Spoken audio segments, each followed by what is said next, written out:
Ito na po ang nangyayari. Mayroong mga pro o anti-Duterte na protesta. Expected natin yan matapos nga po na ilabas na at i-serve na ang warrant of arrest sa kasong crime against humanity ni dating Pangulong Duterte na inisineb na po ng ICC na ginamit at nakipag-coordinate sa Philippine National Police, General Marbil at General Torre, PNP Chief at Director ng Criminal Investigation Detective Group. So yan na po, hindi maiwasan yan. Eto, alam natin, pakinggan po ninyo itong ilang galit na ang sigaw ay Duterte. Expected na natin yan. Ayan o. Ayan ho yung sigaw na. Yan ang sigaw po ng mga, yan po yung galaw ng mga, ayan. Ayan o. Yan po yung mga pro-Duterte. Ayan o. Mga pro-Duterte yan. Galit sila. Siyempre. Pero huwag natin sabayan yan. Huwag nyo sabayan yan. Parte ho yan ng reaksyon nila dahil hinuli na nga po si Duterte.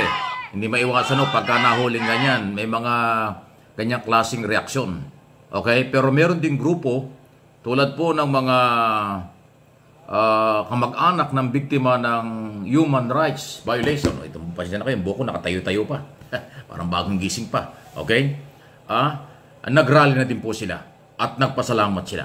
Katunayan, yung grupo po ng marginalized sector o civil society na nag-file ng kaso dyan po sa ICC ay kaagad ay nag-rally at nagpahayag ng kasiyahan, pagkatuwa dahil nga po dito sa pagkakahuli o dito ho kay former President Duterte. Okay? So, hindi maiwasan po ang tensyon na medyo mainit sa magkabilang panig, although sila may magkalayo. Yung isa nasa EDSA, yung isa naman po ay kung saan lugar. Meron pa nga napunta sa may Mindiola, sa Maynila. Meron naman hong gumagawa ng anumang mga pahayag. Pero asahan na natin, don't panic, kayo pong nanonood, nakikinig sa buong mundo. Normal lang po na may mga protesta, lalo na po yung mga DDS, yung Duterte supporters, kasi nga po ay hinuli na. Ay wala naman tayong magagawa. Wala naman magagawa dyan ng PNP. Sumunod lang sila, nakipag-coordinate lang sila dyan po sa ICC. Dahil nga po Interpol ang ginamit. Ang Interpol, member tayo ng Interpol at hindi tayo pwedeng tumanggi dyan. Kaya yung issue ng pag-aresto matapos siya bumaba sa airport o nasa aeroplano pa lang ho ay nilapitan na siya eh. Doon pa lang sa loob ng aeroplano, linapitan na ho siya ng mga otoridad at sinabing may warrant of arrest sa kanya. Kaya temporary siyang hinold doon sa isang VIP room diyan sa airport bago din nila sa Villamor. At doon po sa Villamor naman, doon naman po ginawa yung kaukulan hong pagbasa sa kanya, yung kanyang tungkol sa kanyang karapatan at binasahan siya tungkol sa warrant of arrest na ginawa ni General Torre. Kaya naman po, hindi maiwasan sa loob at labas o sa labas ng Villamor ay nagprotesta po yung mga tao. Okay? At ngayon, ay madadagdagan ng trabaho ng pulis kasi babantayan itong mabuti.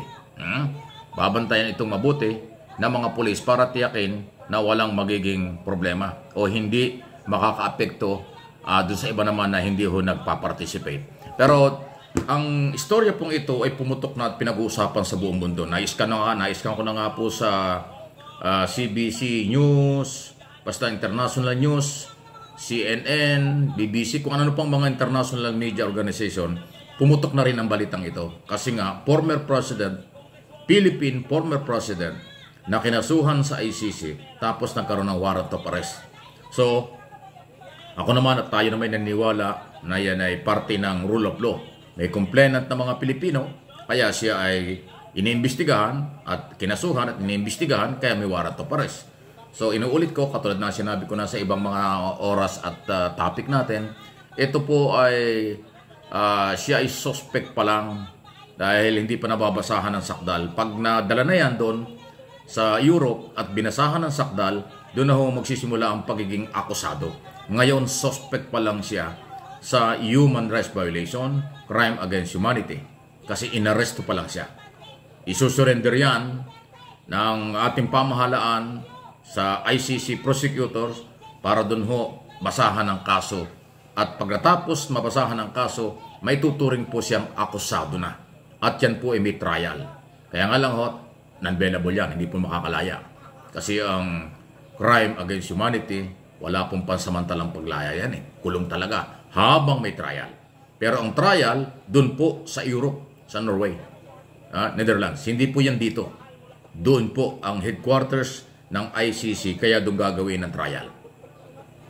Kaya expected natin na hahaba pa, ilang araw pa yan. Hindi naman siguro gaano tatagal yan. Mga ilang araw na mga protesta yan ng mga pro-Duterte at yan ay kailang gagawin. At yan naman ibabantayan ng mga pulis at irerespeto. Basta huwag lang makakaistorbo sa iba na walang kinalaman. Lalo na yung mga nagtatrabaho o public transport, basta hindi sila maapekto. Kung makaka-apekto. Kung gagawin yan sa mga plaza, Freedom Park, okay lang yan. Pero pag siyempre doon sa mga sensitibong area, especially dito sa Metro Manila or Davao City, hindi ho papayagan ng mga otoridad. Ayan, okay? Pero kailangan magpakahinahon pa rin. Okay? Pilipino tayo lahat. Ang kinasuhan ay dating Pangulo. Ang complainant ay mga Pilipino. Ang International Criminal Court ay yan po ay samahan ng maraming mga korte o ng mga ibang lahi na nakatutok sa human rights violation. So, yun po yung issue. Okay? At siyempre, matindi po ang debate ngayon sa pagitan ng mga abogado. Nagkanya-kanya ho ng opinion at interpretation. Nadinig ko na yung grupo ng ilang abogado ng mga Duterte, patuloy nilang sinasabi, mali ang Philippine government. Paglabag daw sa batas ang pag-aresto. Wala na daw jurisdiction ang ICC. Ay lumang issue na yan. Lumang issue na yung sinasabing, anong tawag dito?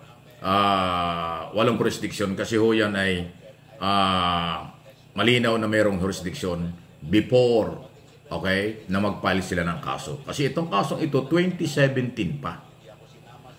Nag-file ang mga biktima ng tukhang ng mga Pilipino. 2019 tayo nawala sa pagiging member under Duterte administration. So ayan po, inuulit ko, salungatan ng mga may nagbubunyi ng kampo ni Trillanes, kampo ng mga Kabayan Black, ng grupo ng mga biktima, advocacy, human rights violation, dito sa pagkaka-aresto.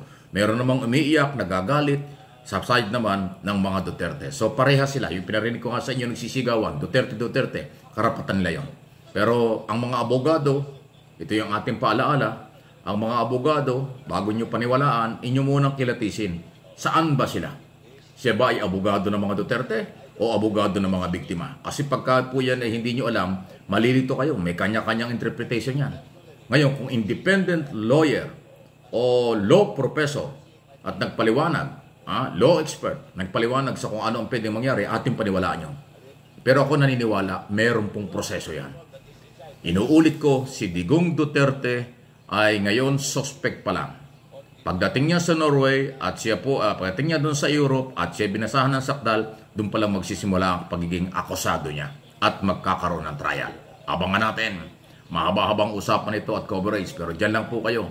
Ang aking mga channel ay magbabantay din. Especially, itong mga dalawa kong channel, Mike Abby Opinions at MA Pinoy TV.